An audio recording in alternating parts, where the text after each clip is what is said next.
예, 오늘은 디도서 마지막 부분입니다. 이 마지막 부분은 리더의 역할에 대해서 바울이 디도에게 가르치고 있는 그런 본문입니다. 거짓 교사들은 교회를 망칩니다. 교회를 파괴하고 폐허로 만듭니다. 그런데 오늘날 많은 거짓 교사들이 한국 교회를 망치고 있습니다. 그래서 거짓 교사들을 방치하거나 또 추종하게 되면 그들이 결국 교회를 장악하는 그런 최악의 사태를 우리가 맞이하게 됩니다. 최근에 제가 이제 한 3분 정도의 목사님을 이렇게 우연히 또는 수련회에 갔다가 이렇게 만나게 되었습니다. 그 중에 한 분은 서울에 있는 어떤 고신측 보수적인 그런 교회에서 목회를 하고 계셨습니다. 부목사이셨죠. 그런데 한참 이제 아파트 투기가 이렇게 문제가 되고 그럴 때 아파트 문제를 얘기하셨어요. 우리가 믿는 사람들이 전세금 좀 적게 받고 월세 좀 적게 받자. 그리고 팔 때도 한 10%만 낮춰서 팔자. 이런 얘기를 하셨어요. 근데 그 설교를 하자마자 또 막 사람들이 전화가 오고 호통을 치고 이런 일들이 일어났었대요. 또 이제 교회 안에 여성들이 많잖아요. 그래서 이제 여성들의 리더십에 대해서 여성들에게도 발언권을 주고 또 교회가 어떤 민주적인 그런 절차들을 만들어갈 필요가 있다고 성경도 여성의 리더십에 대해서 이야기하고 있다고 또 설교하자마자 또 어마어마한 또 전화 세례를 받고 계속 이제 만나면 적대감을 막 표시하고 이런 사람들을 대하게 되었다고 합니다. 또 교회 직분 문제인데 집사는 섬기라고 세운 것이고 장로도 그 연장선에 있다고 얘기했다가 또 이제 또 힘든 일을 겪고 막 그랬대요. 그래서 결국은 이게 견디시지 못하시고 사람들의 적대감과 이런 것들 때문에 견디시지 못하시고 그러나 자기가 아무리 생각해봐도 잘못한 게 없더래요. 말씀대로 가르쳤기 때문에. 그래서 꿋꿋하게 있다가 사표를 던지고 지금은 제주도로 가서 사역하고 계십니다. 좋아 보이더라고요. 예, 제주도. 예. 예. 최근 우리는 분당 우리교회에서 부목사님의 설교로 또 한국 교회 전체가 시끄러워진 것을 알고 있습니다. 저는 좀 아쉬웠어요. 왜냐하면 그 이찬수 목사님께서 부목사를 보호하기로 결정을 하셨잖아요. 그래서 이제 그랬으면 그 부목사를 공격하는 그 사상적인 어떤 원류라든지 이런 이 모 교수님 또 모 목사들 이런 있잖아요. 그럼 제가 볼 때는 사과할 일이 아니고 그 사람들에 대해서 이찬수 목사님 사과를 했거든요. 근데 사과할 일이 아니고 따져보자고 무엇이 성경적인지를 다퉈보자고 했었어야 되는데 그만 그들까지도 다 품으려고 이렇게 하시는 제스처를 취하셨어요. 앞으로 이게 어떻게 발전되는지에 따라서 한국교회가 향배가 갈릴 것 같은 그런 느낌이 있어요. 근데 그 사과 사건을 이제 겪고 나서 이제 나들목교회 김영국 목사님, 많은 젊은이들, 추종자들 거느리고 계시는 김영국 목사님께서 페이스북에 그런 글을 올리셨어요. 뭐냐 하면 나쁜 친구까지도 친구로 삼게 되면 신실한 친구들이 떠나게 되는데 라는 의미심장한 글을 남기셨어요. 무슨 뜻인지 아시겠죠? 악인들까지 포용하게 되면 결국은 선한 사람들이 떠나게 되는 실망하고 떠나게 되는 그런 일들이 생기잖아요. 그래서 저는 그게 너무 아쉬웠어요. 차라리 다퉈보자, 싸워보자. 당신들이 주장하는 것은 성경적이지 않다. 당신들은 지금 거짓 교사와 거짓 선지자 노릇을 하고 있다고 얘기했으면 어떤 일들이 일어났을까 상당히 궁금해지는 그런 부분입니다. 그래서 지금 한국교회의 어떤 향방을 분당 우리 교회가 어떤 키를 쥐고 있는 그런 느낌이 들어요. 그래서 이후로 하나님께서 정말 성령께서 역사하셔서 우리 한국교회를 거짓 가르침, 거짓 교사들로부터 구원해 주시기를 정말 간절히 바라는 마음이 제 안에 있습니다. 우리도 함께 좀 기도했으면 좋겠어요. 그런 일들을 위해서 함께 기도했으면 좋겠습니다. 그렇습니다. 근데 오늘 본문은 이제 그러면 거짓 교사들이 아닌 성경적인 리더들 또 이 성경적인 리더들 어떤 역할을 하는 사람이고 어떤 사람들인가 무엇을 하는 사람인가. 그러니까 교회 목사나 또 숙직이나 리더들은 무엇을 하는 사람인가, 무엇을 하기 위해서 뽑혔나 또 세워졌나 그런 얘기들을 이제 이 본문이 하고 있습니다. 그래서 이 본문을 통해서 리더 역할이 본질적으로 무엇인가 하는 것을 살펴보았으면 좋겠습니다. 첫 번째로 성경적인 리더는 성도들로 하여금 선한 일에 전념하도록 하는 사람입니다. 성도들 한번 따라 읽어볼까요? 시작. 성도들로 선한 일에 전념토록 하라. 이것이 영적 리더의 첫 번째 사명이라고 할 수 있습니다. 크리스찬 리더는 성도들로 하여금 선한 일에 전념하도록 하는 사람입니다. 바울은 디도에게 이렇게 명합니다. 이러한 것을 힘있게 주장해서, 이 힘있게라고 번역했잖아요. 근데 이것을 원래는 엄중하게, 엄하게 이렇게 번역할 수 있어요. 엄하게. 엄하다는 말은 끝까지 확신을 가지고 포기하지 않고 말하는 걸 엄하다라고 표현하거든요. 이것은 반드시 이루어져야 한다. 그런 가르침이 힘있게 주장해서 이 표현이라고 할 수 있어요. 그러면 이러한 것을 힘있게 주장해서 이러한 것이 뭘까요? 그럼 이러한 것을 힘있게 주장해서는 그 이러한 것은 그 앞에 나오는 이야기들이잖아요. 그 앞에 나오는 이야기는 무엇이었습니까? 너희가 세상에 살 때에 참 죄인이었다. 참 시기하고 또 탐욕을 따라 살고 그렇게 참 죄인이었는데 하나님이 은혜로 너희를 구원하셨다. 그리고 하나님께서 너희를 성령으로 거듭나게 하셔서 하나님의 백성이 되게 하셨고 성령을 풍성하게 부어주셔서 그 하나님의 나라를 살아갈 수 있게 하셨다. 그러니까 너희는 선한 일을 할 수 있다. 그러니까 너희는 선한 일을 해야 한다. 이렇게 이제 바울은 그걸 강조하라고 가르치는 것입니다. 앞에 문맥을 여러분이 잘 읽어보면 왜 선한 일을 하라고 강조해야 된다고 얘기하죠? 우리가 악으로부터, 죄와 그 심판으로부터 구원을 얻어서 하나님의 백성이 되었기 때문에 하나님 백성된 자로서 당연히 하나님의 일, 하나님의 정의와 공의를 이루는 일, 하나님의 복음을 전하는 일, 그 하나님의 일에 전념하도록 사람들을 가르쳐야 한다는 것입니다. 그게 이제 2장 14절에 나오는데요. 제가 한번 읽어보겠습니다. 그리스도께서는 우리를 위하여 자기 몸을 내주셨습니다. 그것은 우리를 모든 불법에서 건져내시고 깨끗하게 하셔서 선한 일에 열심을 내는 백성으로 삼으시려는 것입니다. 이렇게 말씀하셨어요. 그러니까 선한 일에 열심 내는 백성. 하나님이 아브라함 부르실 때 여호와의 도를 지켜 의와 공도를 행하는 백성이 되게 하려 함이라 그랬잖아요.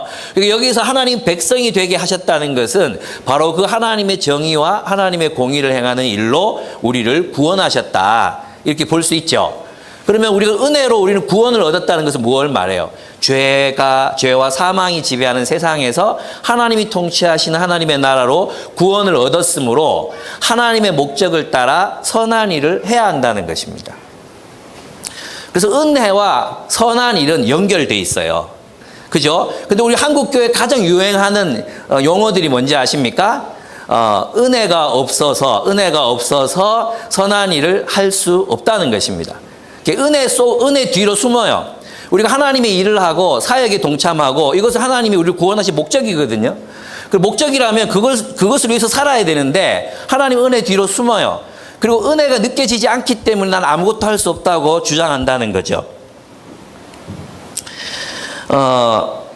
이것이 참 오늘 우리 한국교회에 어떻게 생각하면 일종의 거짓된 가르침이라고 할 수 있습니다. 우리가 사역을 이야기하고 하나님 나라의 일을 이야기하고 서로 사랑해야 된다고 말하고 또 복음을 전해야 된다고 이야기하면 사람들이 다 말하는 게 뭐냐 하면 의무처럼 느껴진다. 부담감이 생긴다. 이런 얘기예요. 아니 하나님이 그걸 위해 우리를 구원했는데 그렇게 말하면 어떻게 됩니까? 부담감이 생긴다. 그 부담감 생기면 안 해야 됩니까? 의무감이 나쁜 겁니까? 책임감으로 하는 일들은 나쁜 일입니까? 여러분들 자녀를 뭘로 키웁니까? 사랑으로 키웁니까? 의무감으로 키웁니까? 솔직히 말해보세요. 예? 의무가 사랑이고 사랑이 의무잖아요. 왜 그걸 우리가 자꾸 까먹어요? 예, 의무가 나쁜 게 아니에요. 인간으로서의 의무, 하나님의 백성으로서의 의무, 이건 인간의 우리를 굉장히 고귀하게 만들어주는 덕목이거든요. 의무 없는 인간, 책임 없는 인간, 책임지지 않는 아버지, 책임지지 않는 엄마, 상상해보세요. 얼마나 끔찍한가. 책임지지 않는 대통령, 우리 겪어봤잖아요. 예? 그것은 정말 말이 안 되는 그런 이야기예요. 예를 들면 이런 거랑 같습니다. 은혜가 느껴지지 않는데 선한 일을 하라는 말씀을 들으면 마음이 힘들어져요. 이게 대부분 사람들이 한국 개신교인들에게서 자주 듣는 그런 얘기들이거든요. 이런 말하고 비슷해요. 엄마가 날 사랑하는 것이 느껴지지 않는데 어떻게 공부를 할 수 있겠어요? 여러분, 자식이 엄마가 날 사랑하는 게 느껴지지 않아요. 그래서 공부 못 하겠어요. 여러분 지금 어떤 기분이 드십니까? 저 패고 싶죠. 내가 그동안 낳아서 기르고 막 고생하고 잠 못 자고 했던 거 얘기를 하나도 모르는구나. 그게 다 사랑이었는데 그게 느껴지지 않는다고 사랑할 수 없다. 또는 자기 의무를 다할 수 없다. 이거는 말이 안 되는, 정말 논리적으로나 인간적으로나 말이 안 되는 얘기라는 것입니다. 여러분, 남편이 이렇게 말한다고 생각해 보세요. 당신이 날 사랑하는 게 느껴지지 않아서 설거지하는 게 의무처럼 느껴져요. 당신은 너무 설거지가 의무처럼 느껴지게 해요. 그리고 안 해. 그리고 설거지할 마음이 생길 때 하겠어요. 당신의 사랑이 느껴지면 저는 열심히 설거지 하겠어요. 이혼하고 싶죠? 네? 그런 남편 만나면 이혼하고 싶지 않습니까? 네, 또 이런 게 있잖아요. 부모님의 은혜가 마음에 느껴지지 않아요. 부모님께 효도할 수가 없군요. 그럼 빠이빠이. 이 말이 안 되잖아요. 그죠? 은혜는 이미 우리에게 충만하게 부어져 있습니다. 이미 하나님의 은혜는 우리에게 충만하게 부어져 있습니다. 예수 그리스도의 십자가의 죽으심 그 자체가 은혜예요. 우리를 위해서 생명을 이미 버리셨어요. 문제는 우리의 둔감함이죠. 우리의 이 기억력 없음이죠. 우리가 그것을 기억하지 않습니다. 그 십자가의 사건을 기억하지 않고 그분이 나를 얼마나 사랑해 오셨는지, 나를 사랑해 왔던 그 모든 일들에 대해서 둔감한 거예요. 마치 우리 아이들처럼. 이 아이 하나를 기르기 위해서 우리가 얼마나 밤잠을 설치고 정말 돈이 없으면 얘들 어떡하지 고민하면서 아이들을 이렇게 훈육하고 기도하고 눈물 흘리고 그랬던 것들을 아이들이 둔감하게 모르는 것처럼. 그죠? 그래서 지혜로운 부모는 아이들에게 계속 우리가 너희를 키울 때 이거 얘기를 자꾸 해줘야 돼. 그래서 성경에서도 보면 기억하라. 내가 너희를 애굽에서 어떻게 구원하여 냈는지를 기억하라고 하잖아요. 문제는 우리의 기억력과 우리의 감수성이에요. 이거를 느낄 수 있는 능력과 그리고 기억력. 이미 하나님께서는 우리를 구원하시기 위한 모든 일을 하셨어요. 모든 일. 그 모든 일에는 무엇이 포함됩니까? 예수 그리스도의 십자가의 죽으심, 부활, 우리에게 성령을 부어주셔서 우리가 하나님의 자녀의 생명을 갖게 하시고 하나님의 나라를 살게 하셨어요. 우리에게 새로운 목적을 주셨어요. 그리고 새로운 목적을 따라 살아가게 하셨어요. 이 모든 것들이 은혜인데 이것의 의미를 우리는 깊이 묵상하지 않는다는 것입니다. 내가 원하는 그것을 주시지 않았기 때문에 내가 원하는 종류의 감동, 내가 원하는 종류의 어떤 동기부여, 이것이 주어지지 않았기 때문에 하나님 나 사랑 안 한다. 내게 은혜가 없다. 이렇게 말하는 그것은 자기 자신을 하나님으로 삼는 행위라는 것이죠. 하나님이 나를 만족해 해야 내가 움직일 수 있어요. 한다는 것입니다. 그렇습니다. 저는 이제 그 장발장 이야기를 여러분에게 좀 들려드리고 싶습니다. 그 장발장이 변한 이유가 뭡니까? 장발장이 변해요. 그죠? 장발장이 변해서 뭐가 되죠? 이름이 뭔지 아십니까? 빵집 이름인데. 마들렌. 몰랐죠? 안 읽어봤잖아.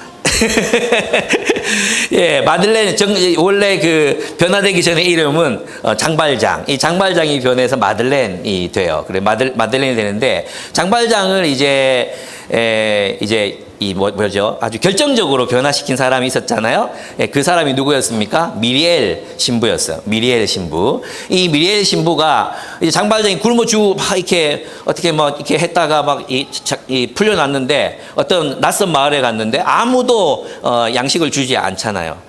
그래가지고 이제 누구한테 물으니까 저기 위에 혹시 저 신부님 집에 가봤냐고, 미리엘이 집에 가봤냐고. 아니, 거기는 가보지 않았다고. 그래서 거기를 갔는데 거기서 이제 아주 너무나도 행복한 시간을 그곳에서 보내죠. 근데 그만 이제 탐심이 동해가지고 그만 집기들을 가지고 은식기들을 가지고 나오다가 이제 경찰한테 걸려요, 그죠? 근데 다시 갖고 갔는데 그때 이제 이 촛대도 갖고 가라 그랬는데 왜 안 가지고 가셨어? 그러면서 이제 금 촛대까지 은촛대를 주어서 가게 하잖아요. 그때 장발장의 생애에 뭐가 일어납니까? 지진이 일어나는 거예요, 지진. 아무도 자기를 그렇게 은혜로 대한 사람이 없었잖아요. 그래서 이 레미제라블의 그 핵심 주제는 뭐냐 하면 사람을 변화시키는 것은 뭡니까? 은혜라는 것입니다. 은혜. 하나님이 근데 있잖아요. 그 은혜는 우리에게 부어진 그 은혜는 무엇으로 우리에게 주어진 것이죠? 예수 그리스도의 십자가의 죽으심, 보혈. 그분이 나를 사랑하셨기 때문에 그분이 생명을 바쳐서 십자가에 달리시는 수치를 겪으시면서 그분 우리를 사랑하셨어요. 이 은혜가 우리를 변화되게 하는 거거든요.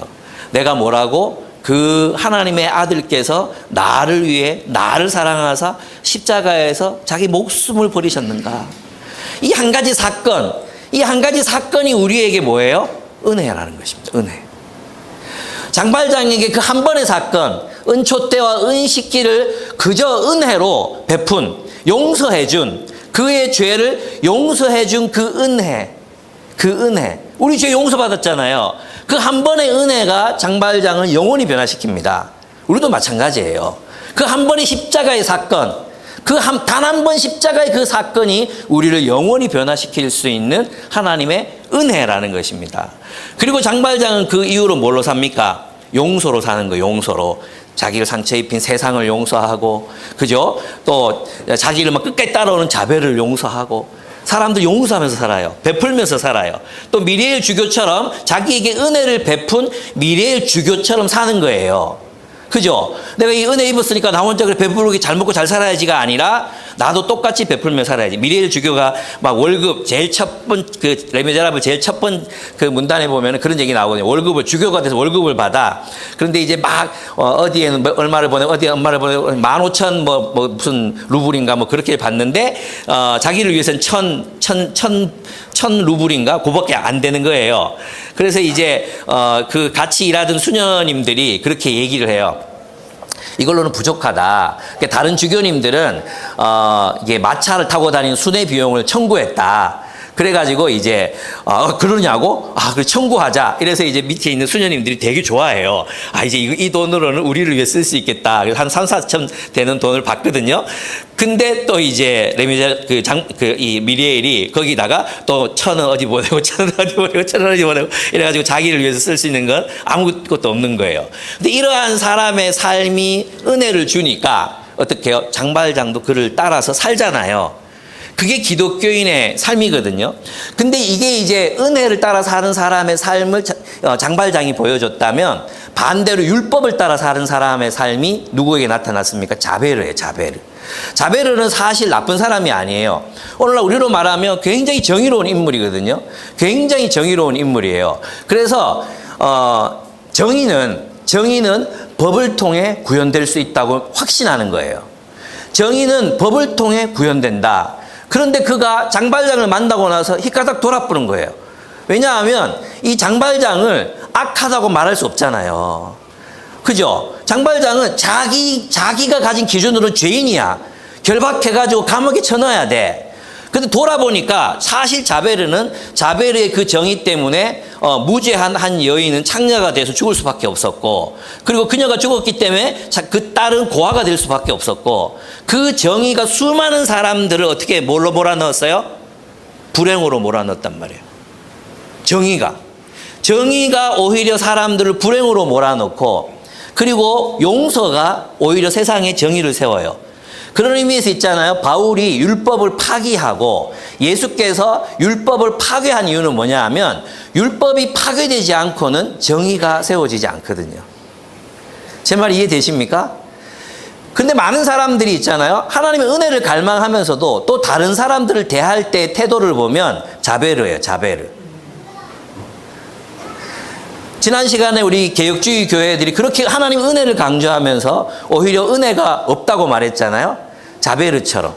왜 이 자베르가 늘 장발장을 보면서 늘 불만에 가득 차 있는 그 이야기가 뭐였는지 아십니까? 왜 너는 근거 없이 사람들한테 그 사람의 됨됨이를, 그 사람이 창녀라든지 그 사람이 무슨 도둑놈이라든지 그 사람의 됨됨이에 관계하지 않고 마구 퍼주냐, 마구 사랑하냐, 그런 거였거든요. 오늘 우리 한국교회 그게 불만이었단 말이에요. 그러니까 이 용서를 경험한 한 사람의 생애에서는 뭐가 나타났어요? 장발장을 통해서는 용서와 은혜와 베풀음이 나타났죠. 이걸 이제 오늘 우리 이 성경이 우리에게 가르치는 거예요. 이걸 선한 일, 은혜에 근거한 선한 일이라고 하는 거예요. 그러나 오늘 한국교회의 모습을 보면 이 은혜에 근거한 선한 일이 아니라 꼭 자베르 같아요. 외국인 근로자라서 월급 적게 줘야 되고, 무슬림들이라서 위험한 사람들이고, 심지어는 뭐 경기도인가 어딘가에 빨간 물, 뭐 붉은 물이 나왔다면서요. 붉은 물. 저것을 무슬림들이 했을 가능성이 높다고 혐오하는 발언들을 돌리고, 이게 다 기독교인들이 하는 짓이에요. 왜 최저임금 올리냐고. 왜 최저임금 올리냐? 그 가난한 사람도 그냥 적게 벌어서 이렇게 먹고 살지, 뭐 최저임금 올려가지고 사람들 물론 정책적으로는 이렇게 조정할 수 있겠죠. 그러니까 최저임금제 자체가 공산주의가 아니잖아요. 그렇지 않습니까? 왜 동성애자들 이렇게 잘 살게 해주냐, 심지어 1인실 주고 그렇게 의료보험 혜택 주냐고. 그게 은혜 받은 사람들의 태도인가요? 아니에요. 우리는 있잖아요. 그리스도인들의 삶은 은혜에 근거했다는 것은, 우리 은혜에 근거한 윤리라는 것은 용서를 말하는 거예요. 관대함, 관용하라, 친절을 베풀라. 우리의 모습에서 그런 모습이 나타나야 된다는 거죠. 예, 자베르가 아니라 장발장. 죄인이면서도 있잖아요. 그래서 결국 이거죠. 자베르는 자살하잖아요. 자살해요. 왜? 자기 안에 있는 그 모순을 견딜 수 없어서 자살하거든요. 근데 장발장이 승리자예요. 그죠? 법은 결국 법과 정의, 이것은 사랑으로 승화되지 않고는, 은혜, 용서받은 자의 그 감동이 없이는 결코 선을 열매 맺을 수가 없어요. 그래서 여러분은 용서받은 자로 살아야 돼. 용서받은 자. 여러분 자신을 향해서 하나님의 은혜가 임했다. 나는 용서받았다. 나는 하나님이 나를 사랑하신다. 그 사랑과 용서에 근거해서 다른 사람들을 사랑하고 용서하고 베풀고 선한 일을 하며 사는 것입니다. 그게 그리스도인의 삶입니다. 여러분의 마음은 어떠한 감옥에 들어 있습니까? 여러분의 마음은 하나님의 은혜의 통치를 받고 있습니까? 아니면 자베르 같은 율법의 통치를 받고 있습니까? 은혜를 그렇게 갈망하는 이유는 여러분이 아직도 여러분을 비은혜의 감옥 속에 여러분 자신을 가두어 놓고 있기 때문은 아닙니까? 하나님의 은혜를 묵상하십시오. 십자가의 그 무한한 사랑, 십자가에 흘리신 그 고귀한 보혈, 그것을 묵상하십시오. 그리고 그 보혈이 나를 얼마나 사랑하신 하나님의 사랑인가를 깨달으십시오. 그 깨달음이 없다면 스펄전처럼 내가 오늘 하루 종일 십자가를 묵상했으나 내 마음에 감동이 없다. 내 마음이 강팍하다. 하나님, 내가 이 사랑을 알게 해주시옵소서. 그리고 그 사랑으로 좀 우리가 살아갔으면 좋겠어요. 우리 한국교회가 왜 이렇게 눈물을 잃어버렸고 왜 이렇게 약자들을 긍휼히 여기지 못하는 교회가 되어버렸을까요? 은혜를 잃어버렸기 때문입니다. 선한 일을 아름답다 했습니다. 그래서 이게 영적인 리더, 크리스찬 리더들은요, 그리스도인들로 하여금 선한 일에 전념하도록 해야 돼요.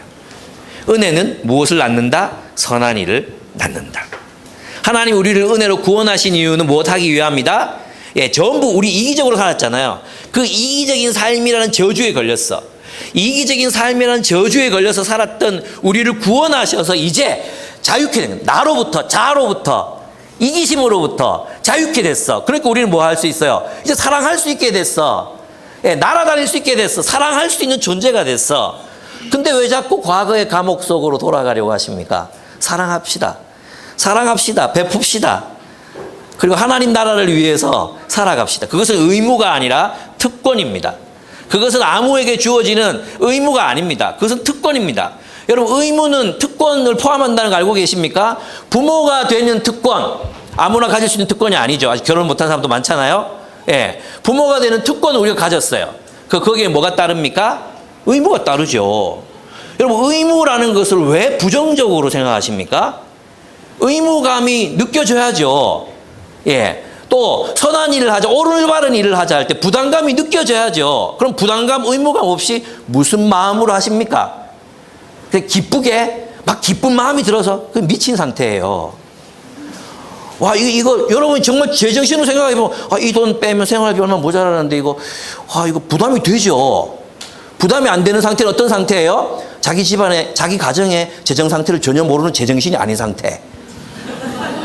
그런 상태에서는 부담이 안 돼요. 그래서 주로 철없는 남편들, 나 같은 사람이 야, 이번에 얼마 하자. 그러면 아내들 막 계산해 보잖아요. 야, 얼마 내라. 얼마? 야, 그거 내고 나면 우리 밥값 없다. 이거 내라 뭐. 이런 철없는 남편들이 부담을 안 느끼지. 부담감, 의무감 이런 것들은 우리가 진리를 만나고 올바른 삶을 만나고 그렇게 살아가야 된다고 생각할 때 인간으로서 당연히 느끼는 자연스러운 감정이에요. 그래서 여러분, 우리 교회 뭐 사역에 대한 얘기 자꾸 하셔가지고 뭐 부담감이 느껴지고 좋은 교회 다니시는 겁니다. 선한 일에 전념하도록 하라 그랬잖아요. 선한 일에 전념하도록 하라. 제 일이 뭡니까? 여러분들이 아무 생각 없이 직장 생활만 하고 있고 아무 생각 없이 가정 생활만 하고 있고 그저 막 자기 자식밖에 모르고, 그죠? 또 자기 직장 생활밖에 모르고 막 쉐어링 하면은 그저 자기 직장 얘기하는 가족 얘기밖에 없어. 그런 여러분에게 이제 딴 사람 얘기를 좀 듣고 싶은 거지. 그걸 요청해야 되는 거죠. 야, 너는 그러면 어떤 선한 일을 할래? 하나님 나라에 어떤 일을 할래? 가족, 불신자도 다 사랑해. 불신자들도. 하나님 모르는 사람도 자기 새끼 사랑해. 하나님 모르는 사람도 직장에서 잘 살고 싶어 해. 근데 우리는 그들과 달라야 되잖아요. 하나님 나라의 선한 일이 우리에게 있어야 되잖아요. 예? 꼭 뭐 어떻게 선한 일을 하시겠습니까? 예. 제가 지금 친절하고 부드럽게 얘기하고 있는 거 맞죠? 예. 어떤 선한 일? 하나님 우리를 자기 이기적으로만 살아가던 우리를 선한 일로 부르셨는데, 그럼 그거를 내가 몇 년 전부터 계속해서 정하자. 그리고 살아가자. 얘기하고 있는데, 여러분 있잖아요. 이것을 누군가가 자극하고 여러분이 그 대상을 정하고 또 정말 그것을 여러분의 사역으로 만들고 그렇게 살지 않으면요, 못 살아요. 절대로 그렇게 못 살아요. 그래서 여러분 저를 잘 만나신 거예요. 예. 저는 끝까지 여러분 쫓아다니면서 선한 일 하자. 우리 하나님 나라 일 하자. 너 이렇게 살면 안 된다. 계속 등 두들겨 줄 테니까 합시다. 예. 두 번째는 이제 그 크리스찬 리더가 해야 되는 일은 무익하고 헛된 싸움을 피하는 거예요. 여기에 이제 무익하고 헛된 다툼을 피하는 거, 이게 중요합니다. 근데 있잖아요. 성경에 보면 사실은 예수님 어떤 분이셨습니까? 예수님은 논쟁자였습니다. 그래서 논쟁자 예수라는 책도 있잖아요. 그 존 스토트 목사님이 쓴 논쟁자 예수. 바울도 논쟁했어요. 그죠? 바울도 보면 그 회당에서나 또는 큰 광장에서 사람들과 논쟁을 벌이거든요. 그러니까 모든 논쟁을 여기에서 금하는 게 아니에요. 건강하고 유익한 논쟁들이 많이 있어요. 특별히 우리가 알고 있는 정통 교리들은 그 수백 년 동안의 논쟁을 거쳐서 확립된 것들이거든요. 그러니까 그런 모든 논쟁들이 다 불필요하다, 이렇게 볼 수는 없어요. 그러면 여기서 말하는 불필요한 논쟁은 뭐냐? 어리석은 논쟁이라는 거죠. 어리석은 논쟁. 이 어리석은 논쟁의 원문 그대로 해석하면 이건 질문이에요, 질문. 어떤 질문이냐면 질문하기 위한 질문. 아시죠? 그거 뭔지 아시죠? 예. 어떤 답을 알고 싶지 않아. 그냥 걸고 싶은 거야. 그냥 막 걸고 싶은 질문 있잖아요. 그런 질문들로 끝없이 계속 논쟁을 벌이는 그게 이제 어리석은 논쟁이에요. 그 다음에 족보 이야기. 사실 족보 이야기를 뭐 거기 빠진 게 많거든요. 그죠? 빠진 것도 많고 실제로 누가 누구의 자손이냐, 뭐 지금 우리 유대인들은 누가 누구의 자손이냐, 또 이 사람은 누구의 자손, 이런 게 빠진 고리들이 많기 때문에 애매한 부분들이 사실 많이 있거든요. 그런데 이 사람들이 이제 그걸 가지고 논쟁을 벌이는 거예요. 그죠? 또 뒷부분에 가보면 율법에 관한 논쟁과 싸움이거든요. 율법에 관한. 이건 이제 탈무드 같은 거예요. 그 예를 들면 뭐, 율법을 지키기 위해서 뭐 짐을 들고 갈 수 있느냐 없느냐 뭐 이런 아주 중요하지 않은 그런 질문들이죠. 논쟁이죠. 근데 여기서 중요한 게 있어요. 뭐냐 하면 이 모든 논쟁들이 무엇과 관련돼 있냐? 성경과 관련돼 있다는 거예요. 이게 신기한 거죠. 예. 성경과 관련돼 있어요. 다시 말해서 그런 논쟁들을 하면서 우리는 되게 영적인 일을 하고 있다고 착각할 수 있는 소지가 있었다는 거죠. 그 거짓 교사들이 와가지고 성경에 있는 별로 중요하지 않은, 그러니까 선한 일을 하도록 하는 질문, 예를 들면 있잖아요. 동성애 논쟁 있어요. 동성애 논쟁. 여기에 대해서 내가 나중에 좀 더 깊이 연구해서 여러분하고 나누고 싶어요. 근데 문제는 그리스도인들은 이런 논쟁을 더 많이 해야 된다는 거예요.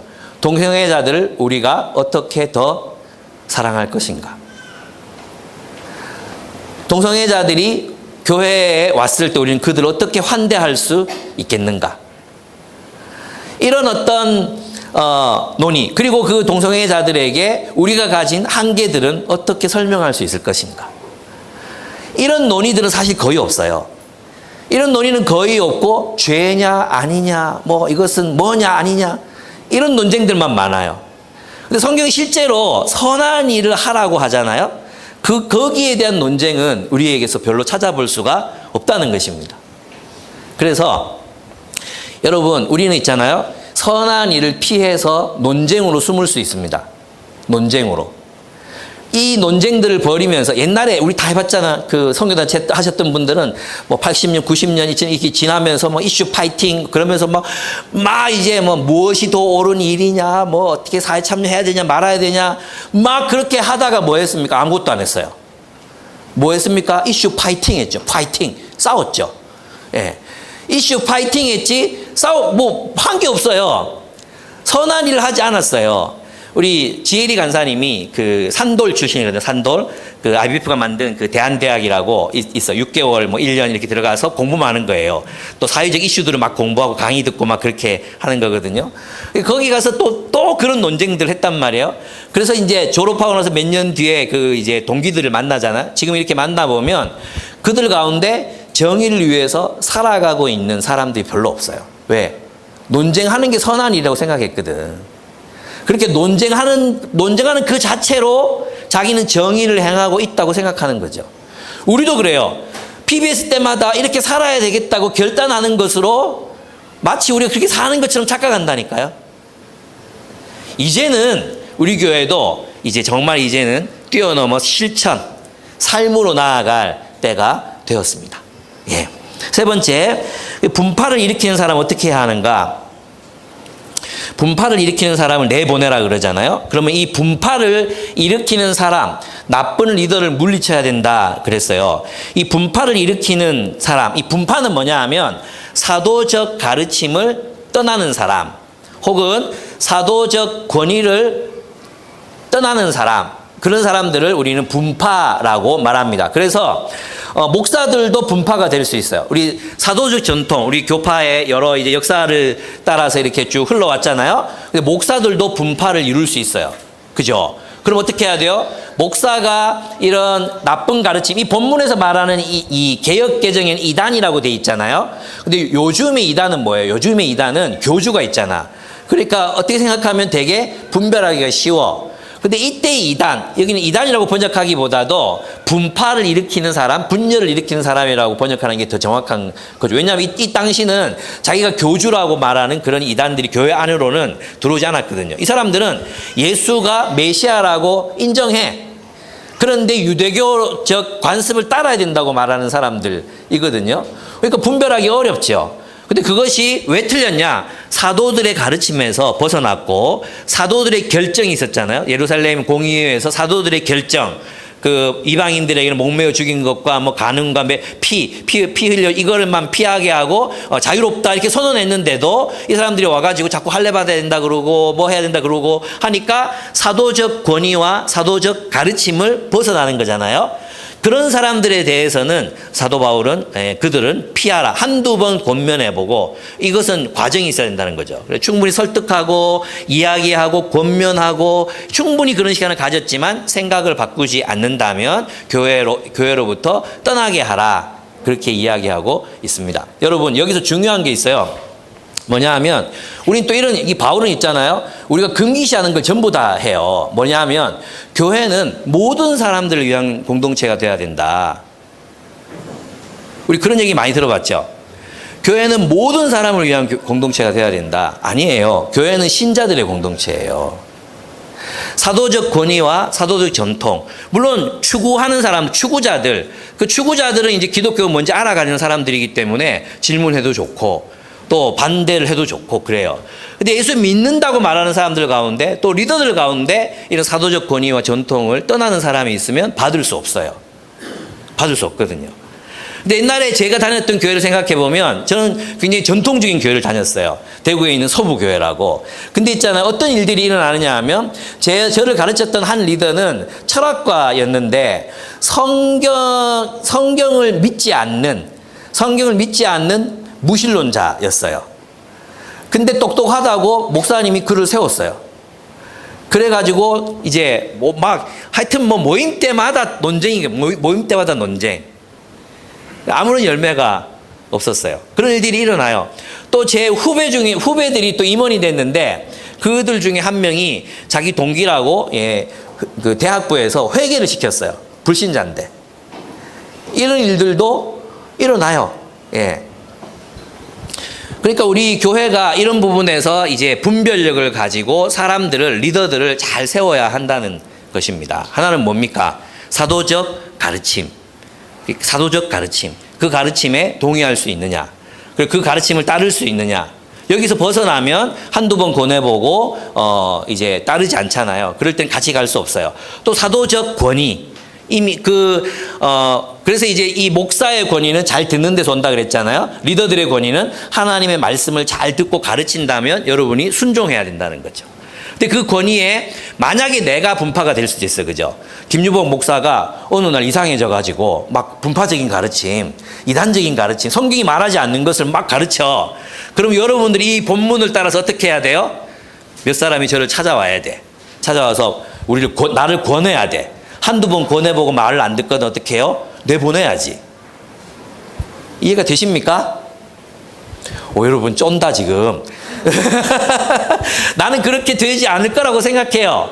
근데 만약에 제가 성경적이지 않은 가르침을 가르치고 막 그렇게 하고 있잖아요. 그럴 때는 여러분 찾아와서 한두 번 권해야 돼. 그리고 말을 안 듣잖아. 그럼 여러분 다 떠나야 돼. 여러분 성경에 사사기 맞죠? 그 사사기에 보면 그런 얘기들이 나와요. 그 나무들이 어느 날 왕이 필요해진 거야. 왕이 필요해져 가지고 이제 무화과 나무한테 갔어. 그랬더니 무화과 나무가 나는 너희의 왕이 될 수 없다. 이 달콤한 열매를 여호와께 드려야 하노라. 그래가지고 왕이 안 돼. 올리브 나무에게 갔어. 올리브 나무 우리의 왕이 되어주세요. 그러잖아요. 그러니까 올리브 나무가 뭐라 그래요? 나는 이 귀한 기름을 여호와께 드려야 하므로 나는 너희의 왕이 될 수 없다. 이렇게 말해요. 마지막으로 이제 나무들이 포도나무를 찾아가요. 포도나무님 우리의 왕이 되어주세요. 그러거든요. 근데 포도나무가 뭐라 그래요? 나는 이 귀한 포도주를 여호와의 전에 드려야 하므로 왕이 될 수 없다. 그랬어요. 마지막 나무가 한 나무가 남았는데 가시나무였어요. 가시나무에게 찾아가요. 가시나무에게 찾아가서 가시나무님 우리의 왕이 되어 주십시오. 그래? 내가 너희의 왕이 되마. 그리고 그 가시덤불에서 불이 나와서 모든 나무를 다 살랐다 그래요. 그러면서 이제 요담이라는 사람이 너희가 좋은 나무들을 버리고 가시나무를 왕으로 삼았다. 아비멜렉을 왕으로 삼았다. 그러니까 너희가 그 대가를 결국은 보게 될 것이다. 그 예언하거든요. 이 말이 뭐예요? 따르는 자들에게 뭐가 있어요? 책임이 있는 거예요. 따르는 자들에게 책임이 있는 거예요. 한국 교회가 이렇게 된 것, 정광훈 목사가 저렇게 날뛰고 다니는 것, 이런 일이 일어나게 된 것은 교회의 책임이에요. 여러분 정말 집에 돌아가셔서 정광훈 목사의 설교를 보시고 성도들의 반응을 한번 보세요. 문재인 빨갱입니다. 아멘. 끌어내려야 됩니다. 아멘. 그 악령이 역사하지 않고 그런 일이 일어날 수가 없어요. 제 말이 되십니까? 예. 우리는 성경적이지 않은 그런 가르침을 마치 요번에 또 뭐라 그랬습니까? 예, 성령 자기의 시국 선언문은 성령이 쓰게 하신 거라고. 이건 교주죠, 교주. 우리는 교주가 있는 기독교를 이단이라고 부릅니다. 그렇지 않습니까? 따르는 사람들의 책임이 큽니다, 여러분. 그래서 여러분 뭐 해야 돼요? 간사 옛날에 간사가 뭐 하는 직업이냐고 사람들이 아무도 모를 때 간사가 뭐 하는 직업이냐고. 그리고 우리 박영도 목사님이 설명해 준 게 있어요. 간사는 간단히 사기치는 사람이라고. 젊은 애들 영혼을 간단하게 사기쳐가지고 막 헌신하게 한 사람이라고 그런 얘기들 하고 막 놀고 그랬었거든요. 근데 여러분 목사는 누군지 아십니까? 예, 목숨 가지고 사기치는 놈들이 목사예요. 그러니까 여러분 잘 들어야 되는 거죠. 그러려면 어떻게 해야 돼요? PBS 하셔야 돼요. 성경을 깊이 연구하셔야 돼요. 성경을. 저는 이제 좀 고민이 되는 게 뭐냐 하면 PBS를 안 해오는 게 이제 좀 습관이 되는 소그룹들이 생겼어요. 다 그런 건 아닌데 몇몇 소그룹들이 아예 PBS를 안 해와. 그걸 당연하게 생각해. 아, 있을 수 없는 일입니다. 있을 수 없는 일이에요. 여러분 제 스승님 박영동 목사님의 그 교회에서는 PBS를 몇 주 안 해오잖아요. 그러면 다시 이전 단계로 내립니다. 그 이전 단계가 SN, 그 새로운 삶의 길, 그 1과부터 다시 하게 합니다. 그리고 이제 PBS를 하잖아요. 그러면 올려보냅니다. 근데 또 안 해오잖아요. 그럼 또 내립니다. 그래서 몇 바퀴를 돕니다. 그러면 이제 결론은 두 가지밖에 없어요. 계속 마치 무슨 그 지옥에 갇힌 것맨치로 이렇게 계속 SN을 돌면서 교회를 다니든지 아니면 교회를 떠나는 거예요. 교회를 떠나지 PBS를 하든지. 예. 곧 그 제도를 도입할까 싶습니다. 여러분 정말 진짜 마음 먹으시고 우리 말씀 없이는 우리 교회가 될 수 없어요. 그죠? 오늘 이 본문도 뭡니까? 결국은 이 잘못된 가르침을 가르치는 거짓된 교사들을 배격하고 진리를 배우라는 거 아니에요. 진리 안에 거하라는 거 아니에요. 진리를 알아야 돼. 여러분 인간적인 열심 있잖아요. 그게 아무리 선해도요. 말씀이 없는 인간적인 열심은 반드시 자기 의로 흐를 수밖에 없어요. 그리고 자기 의로 흐르는 그 아까 법이라고 얘기했죠. 정의심. 이 자기 의로 흐르는 이 정의심은 반드시 교회를 파괴해요. 그 생각만 들으면 오라. 그런데 그 정의심에는 뭐가 없는지 아십니까? 은혜가 없는 거예요. 은혜가. 죄인을 용납하고 나한테 실수한 사람을 용납하고 용서하고 함께 가자. 이게 없는 거예요. 그런 정의심으로 교회가 세워지지 않습니다. 이런 말씀을 묵상하고 깨달아야 합니다. 그 말씀을 묵상하고 깨달을 때 은혜가 우리 마음을 촉촉하게 적시는 거죠. 여러분 말씀 묵상하고 깨달을 때 눈물 나지 않습니까? 진리가 깨달아질 때 어떤 신체적인 반응이 생기지 않습니까? 너무 좋지 않습니까? 예, 그게 있어야 됩니다. 그게 우리를 하나님 나라의 백성으로 살게 합니다. 여러분 설교에만 의존하잖아요. 그럼 어떻게 되는지 아십니까? 맨날 부담감이에요. 맨날 부담감. 저거 해야 되는데 목사님이 그래 오늘도 적할 줄 알았고 본문 보니까 오늘 적할 줄 알았다. 오늘 힘들 줄 알았다. 그죠? 본문 딱 보면 예측이 되잖아요. 오늘 그죠? 아 여러분이 깨달으면 달라요. 여러분이 깨닫고 스스로 깨닫고 아 요거 내가 해야지. 그럼 기쁘죠. 함께 진리를 발견하는 사람들의 기쁨이 통하잖아요. 저는 우리가 그런 공동체가 되기를 바라요. 여러분 제가 이렇게 사역합시다. 하나님 나라 일합시다. 이렇게 가르치는 건 죄가 아니에요. 예, 죄는 PBS를 안 해오는 거예요. 예, 물론 저는 PBS 안 하는 여러분을 은혜로 용납할 수 있습니다. 그리고 등도 두드려 줄 수 있습니다. 눈치 보이겠죠? PBS 해야지. 일을 할 때. 예? 예, 말씀이 우리를 살게 하는데 어떻게 그 말씀을 먹지 않고 여러분이 신앙생활 하려고 합니까? 여러분 제가 전에도 몇 번 말씀드렸지만 다른 교회 다니다가 막 너무 힘들어가지고 오신 분들 있잖아요. 그럴 때는 막 영혼이 살아있어. 그 성경적이지 않은 설교를 들으면서 여러분 영혼이 막 빛나. 와, 틀렸다. 저건 아니다. 그래서 막 책을 찾아봐. 그래, 맞지, 이거지. 이렇게 해서 그때 영혼이 살아있어. 근데 우리 교회 오잖아요. 그러면, 그래, 다 맞는 말이다. 어떡하지? 있잖아요. 내가 성경적이지 않은 교회를 다니면 어떻게 되냐 하면 교회를 개혁해야 돼. 그래서 막 이 아드레날린이 막 솟구치거든요. 이거 어떻게 버티자, 견디자, 한 명이라도 설득하 이렇게 되잖아요. 근데 이런 좀 성경적인 교회를 와. 그러면 누가 개혁 대상이 돼? 자기야, 자기. 내가 변해야 돼. 그죠? 근데 이게 자기를 변화시켜본 경험이 없거든요. 이게 문제예요. 그래서 있잖아요. 성경적이지 않은 교회 다니면서 맨날 이거 행거 논쟁. 교회는 이래야 된다. 초대교회로 돌아가야 된다. 초대교회처럼 사랑해야 된다. 막 얘기하다가 그런 교회 와가지고 그래 초대교회처럼 네 재산 나누라. 재산을 나누라고? 재산 나누자고 논쟁할 때는 즐거워. 근데 이제 이 초대교회처럼 정말 하자고 말할 때는 부담이 확 오는 거예요. 이해가 되십니까? 그래서 이제는 살아야 된다. 말씀 앞에 겸손하게 이제 엎드리고 말씀대로 살자. 그 얘기를 여러분에게 드리고 싶습니다. 네, 네 번째 12절에서 13절을 보면요. 선교적 리더십에 복종해야 합니다. 상위 리더십이라고 되어 있는데 저 앞에를 선교적이라고 바꿔주시면 감사하겠습니다. 12절 보면 내가 아데마나 두기고를 그대에게 보내거든 속히 누고볼리로 나를 찾아오십시오. 나는 거기에서 겨울을 지내기로 작정하였습니다. 서둘러 주서나 율법교사인 세나와 아볼로를 떠나 보내주고 그들에게 조금도 부족한 것이 없게 해주십시오. 여러분 있잖아요. 요 구절만 딱 보면 이 구절을 듣고 있는 디도 마음을 한번 생각해 보세요. 디도 마음. 디도가 판단할 때, 아니, 크레타 섬에 내가 좀 더 필요할 것 같은데, 좀 더 오래 있어야 될 것 같은 이런 생각이 들 수도 있겠죠. 그죠? 왜 나보고 오라 그러지? 아니, 보낼 때는 언제고, 쇠 빠지게 이제 좀 정리되려 그러니까 올라오라 그래. 그럼 여러분, 가고 싶겠습니까? 예. 안 가고 아마도 이제 제 마음 같으면, 왜요? 이렇게 물을 것 같아. 이제 연락을 한번 가려면 몇 달씩 걸리는 거리니까. 그런데, 디도는 떠나잖아요. 또 보내잖아요. 그리고 또 쉽게 얘기했죠. 바울은 디도한테 그 크레타 섬의 성도들을 독려해서 이 사람들이 떠날 때 여비가 부족하지 않도록 충분히 채워주게 해라. 이게 뭐예요? 돈 걷으란 얘기잖아요. 돈 걷어라. 그죠? 바울은 쉽게 얘기하지. 디도야, 돈 걷어서 얘들 올 때 편안하게 오게 해. 그럼 디도는 뭐 해야 돼? 여러분, 참 또 이렇게 드리기 어려운 말씀이 있는데.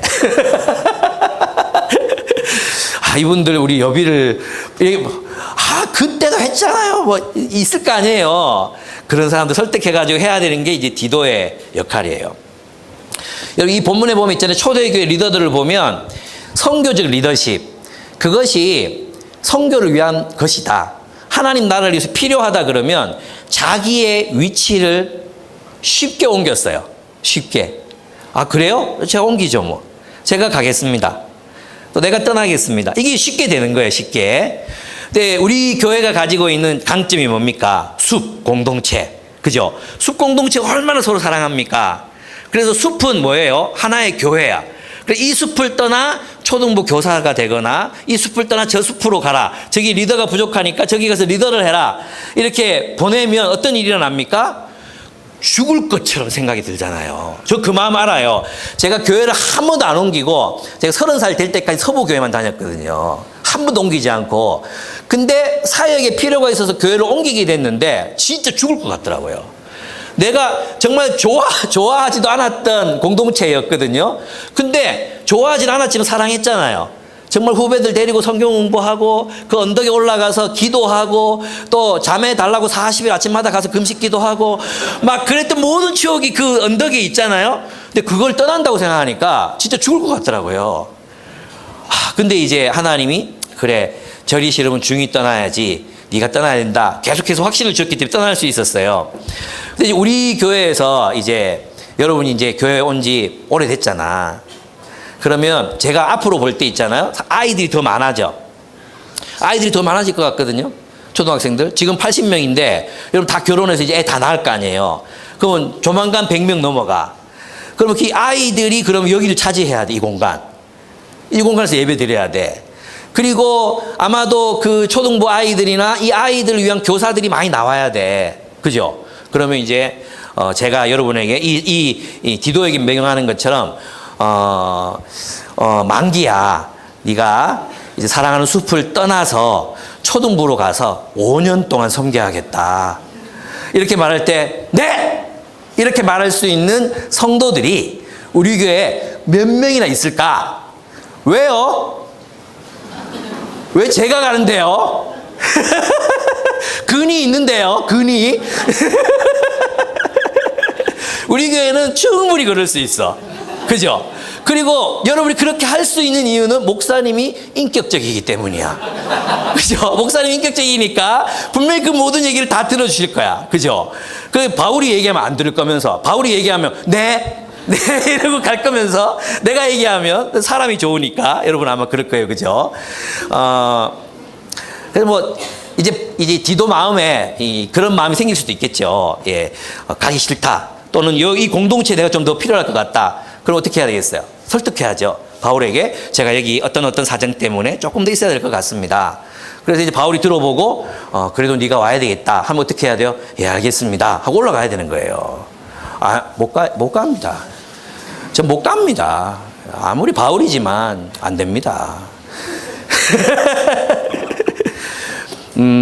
제가 IBF 사회 가면서 제일 힘들었던 게 뭔지 아십니까? 예, 제가 가르치고 막 제가 키우고 막 했잖아요. 그 진짜 재밌었거든요. 그 책임을 내가 내려놓고 떠나는 거였어요. 떠나고 연락하지 않고 버티는 거. 그게 너무너무 힘들었어요. 그리고 몇 년 안에 제가 지워지는 거. 예, 불과 1년 뒤에 갔는데 저는 낯선 사람이 돼 있더라고요. 그 느낌 여러분 잘 모르시죠? 그게 너무너무 힘들어요. 저는 한번 해봤어요. 근데 이제 10년 안에 제가 그걸 또 해야 돼요. 그리고 지금부터 저를 서서히 지워가기 시작해야 돼요. 그리고 우리 이인성 간사님, 여수와 산지 책임 맡고 있는 이인성 간사님, 또 대학부 맡고 있는 김병관 간사님, 또 아마 또 요셉을 맡게 될 김재신 간사님, 이런 분들을 제가 올려야 돼요. 올리면서 저를 서서히 지워야 돼. 그 지워지는 느낌 여러분 아십니까? 그리고 내가 한번 해봤기 때문에 또 지워져야 된다는 이 상상하는 것만으로도 잠이 안 와요. 그리고 이 새끼들이 나를 끝까지 책임질까? 별 생각들이 아직 10년, 15년이 남았는데도 얼마 안 남았어요. 이제 제 나이가 내가 55이요, 54, 6년 있으면 환갑이야, 환갑. 환갑쯤 되면 이제 6년 뒤니까 우리 간사님들 나이도 45, 이 정도 되거든요. 그때는 이제 절반 나눠서 설교를 한다든지, 그래서 저는 완전히 이제 책임을 맡기고 뒤로 빠져서 어떤 역할들을 해 나가야 되겠죠. 그래서 저는 이제 이 장년부랑 같이 또 함께 순장하려고 이렇게. 장년부 50대 이상 보고마율이 높아요. 이분들이 주님께 많이 돌아오거든요. 윤 집사님, 그때 함께 우리가 가는 겁니다. 새로운 이 노인들의 교회를 또 한번 세워야 돼, 우리가. 예, 60대 넘은 사람들 잘할 것 같아요. 우리 바이올린도 있고 베이스도 있고 우리 잘할 수 있습니다. 그래요. 제가 지금 말씀드리는 건 뭐냐면 자기 익숙했던 공동체를 떠나서 선교적 필요에 의해서 자기를 위치시킬 수 있는 거, 이게 성숙함이에요. 저는 우리 교회가 이런 부분을 조금 갖췄으면 좋겠다, 그런 생각이 들어요. 너무 자기 숲을 사랑하니까, 그죠? 그거 깨기 힘들잖아요. 근데 저는 그런 부분에서 우리가 좀 더 성숙했으면 좋겠다, 그런 생각이 듭니다. 그 다음에 마지막으로 성도들의 실천을 이끌어내라는 것입니다. 14절을 보면 바울은 이제 성도들에게 그걸 요청하라 그러죠. 그들이 떠날 때 뭐 하라 그럽니까? 선교비를 충분히 채워줘라. 그래서 그렇게 말하잖아요. 이게 보면 14절을 보면 우리 교우들도 절실히 필요한 것을 마련하여 줄 수 있도록 좋은 일을 하는 데에 전념하는 것을 배워야 합니다, 그랬잖아요. 이 좋은 일, 왜 다르게 번역했는지 모르겠는데 이 좋은 일이 선한 일이에요. 선한 일을 하는데 전념하는 것을 배워야 합니다. 앞부분에 있었죠? 선한 일에 전념하도록 하라 그랬죠. 앞에 있는 선한 일, 칼로스라는 선한 일이 뒤에 있는 칼로스, 이거 똑같은 거예요. 그 선한 일에 전념하는 게 뭐예요? 선교적 필요를 보고. 그래서 여기서 선한 일이라는 것은 단순히 자선행위라든지 단순한 착한 일이 아니라 하나님 나라의 공동체를 세우는 일이다, 이렇게 볼 수 있어요. 그 필요를 위해서 바울은 뭐 해요? 당당하게 요청하는 거예요. 여러분, 바울은요 지금 한국 교회에서 금기시된 모든 걸 하고 있어요. 교회에서 뭐 얘기하면 안 돼요? 돈 얘기하면 안 돼요. 그죠? 돈 내라 얘기 잘 못하거든요. 근데 바울은 뭐하라 그럽니까? 돈 내라 그래요. 그리고 선한 일을 위해서 열매 맺도록 하라 이렇게 얘기해요. 그래서 있잖아요. 저는 이런 얘기를 자유롭게 하고 싶어요. 여러분 있잖아요. 누군가가 지금 우리 교회에 지금 그 구제연금이 바닥이 났거든요. 구제연금이 바닥이 났어요. 근데 대학생 그 이제 부모님이랑 같이 살지 않기 때문에 혼자 살기 때문에 용돈 없는 애가 있어요. 그 걔들 용돈 한 20만 원 나가고 있고 또 홀로 된 사모님 은퇴 목사님의 사모님 혼자 사시거든요. 그분에게도 이제 10만 원씩 나가고 있고 여러 금액 한 60만 원 정도 나가요. 근데 지금 이제 돈이 없거든요. 그래서 제가 여러분의 카톡 보내려고 해요. 예, 형편이 되시는 분들은 이 한 분 아니면 형편이 되는 소그룹들은 이분을 맡아달라 이렇게 여러분 요청할 거예요. 예. 그리고 교회 공동체 필요가 있을 때 저는 그걸 쉬쉬하고 뭐 이거 또 얘기해도 되겠나? 우리 공동체 맞습니까? 그러면 재정이 어렵거나 넘치거나 할 때 같이 공유해야 되는 거 맞습니까? 우리 모두가 교회를 책임지는 거 맞습니까? 그러면 여러분 교회에 돈이 얼마만큼 필요합니다. 얼마가 들어오지 않은 이렇게 올리는 게 당연합니까? 당연하지 않습니까? 저는 당연하다고 생각해요. 예. 왜? 우리 지체니까. 근데 그 부담이나 책임을 어떻게 사역자들만 갖고 있습니까? 저만 갖고 있습니까? 저는 아니라고 생각해요. 우리 모두가 다 공유해서 이 공통의 문제를 어떻게 해결해 갈 것인가, 그걸 저는 해나가는 것이 맞다고 생각합니다. 예. 그래서 그렇게 할 겁니다. 그래서 여러분 카톡방에 주로 이제 뭐 달달이 뭐 얼마 필요합니다. 뭐 그렇게 하진 않을 거예요. 달달이 하진 않을 거예요. 너무 두려워하지 마세요. 예. 그럼 필요한 일들이 있을 때마다 공지할 거예요. 그때 여러분 어떻게 생각해야 되냐 하면, 이번에는 내가 형편이 좀 된다. 그런 사람 있잖아요. 그럴 때는 자유롭게 생각해. 하나님이 이번에 이 일을 위해서 내게 보너스를 주셨구나. 그래서 헌금하세요. 근데 어떤 문자가 올라오잖아요. 근데 돈이 없어, 그때. 돈이 없어. 나도 도움이 필요한 입장이야. 그럼 어떻게 생각하면 돼? 이번에는 다른 성도들이 더 열심히 하시겠지. 이번에는 못하겠다. 이렇게 생각해도 돼. 근데 그럴 때 꼭 이게 올라오죠. 광고가 올라오면 부담된다. 그러지 말고 내가 못할 때는 내가 이번에 못하게 됐어요. 죄송하지만 기도해 드릴게요. 왜 당당하지 못합니까? 그리고 형편이 될 때 하면 되잖아요. 안 그렇습니까? 그래요, 안 그래요? 그렇죠? 그래서 여러분, 우리 지체들을 믿었으면 좋겠어요. 지체들을 믿었으면 좋겠어요. 서로를 믿어야 돼. 이거 이번에 안 했다고 왜 안 했을까? 막 기도하고 시험 들고 그런 사람 아무도 없어요. 아무도 없어요. 그죠? 그러니까 그런 거 가지고 고민하지 마세요. 예, 여러분이 자유롭게 여러분 믿음을 따라 양심을 따라 하시면 돼요. 또 막 형편도 안 되는데 막 빚내 가지고 막 내가 우리 교회에서 숲지기인데 숲지기가 이런 일에 그래도 100만 원을 해야지 빚내 갖고 막 하고, 저는 그렇게 했거든요. 그렇게 하고 그럴 필요 없어요. 여러분이 형편될 때 형편에 맞게 믿음에 따라, 믿음의 분량에 따라 하시면 돼요. 그러나 필요는 우리가 필요할 때마다 여러분의 필요를 알릴 거예요. 저는 그것이 옳다고 생각해요. 아무리 성경을 봐도 그냥 막 소수의 사람들이 고민하고 끝나고 그거는 아니라는 생각이 들었어요. 또 제가 고백하자면 그렇게 광고해놓고 우리가 우리 돈을 내지 않은 적 한 번도 없었어요. 예. 그렇게 살았으면 좋겠습니다. 결국 이제 결론을 맺는다면 이렇게 말할 수 있습니다. 결국 리더는 누구냐? 그죠. 하나님 나라의 선한 일로 사람들을 이끄는 사람이에요. 맞죠? 왜? 그러면 아까 분파를 멀리하는 이유는 뭡니까? 거짓된 가르침으로 하나님 나라 공동체가 세워지면 안 되잖아요. 그래서 리더는 진리로 공동체를 세우고 지키고 모든 백성들로 하여금 하나님 나라의 일을 하는 사람이에요. 다시 한번 제가 읽어드릴게요. 요거 좀 지금 쳐주세요. 네, 지금 제가 불러드릴게요. 리더는 하나님의 진리로 교회 공동체를 세우고 지키며 성도들로 하여금 선교적이고 선한 일에 전념하여 실천하게 하는 사람이 리더다. 이 사람이 리더다. 그래서 여러분의 영적 리더십을 통해서 내가 리더로 살았다는 거 어떻게 증명할 수 있느냐? 나를 통해 누가 선한 일을 하고 있어야 돼. 나를 통해 내 영향력으로 누군가가 하나님 나라의 사역에 동참하고 있어야 돼. 그게 리더예요, 리더.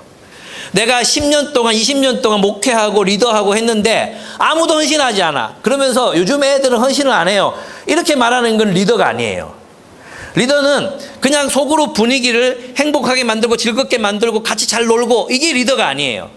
영적인 리더는 사람들의 삶에 영향을 미쳐서 그들로 하여금 진리를 깨닫고 그 진리에 순종해서 하나님 나라의 삶 그리고 사역에 동참하게 하는 사람, 그 사람을 우리는 영적인 리더, 능력 있는 리더라고 부를 수 있습니다. 나는 여러분이 그런 리더가 되기를 정말 축복합니다.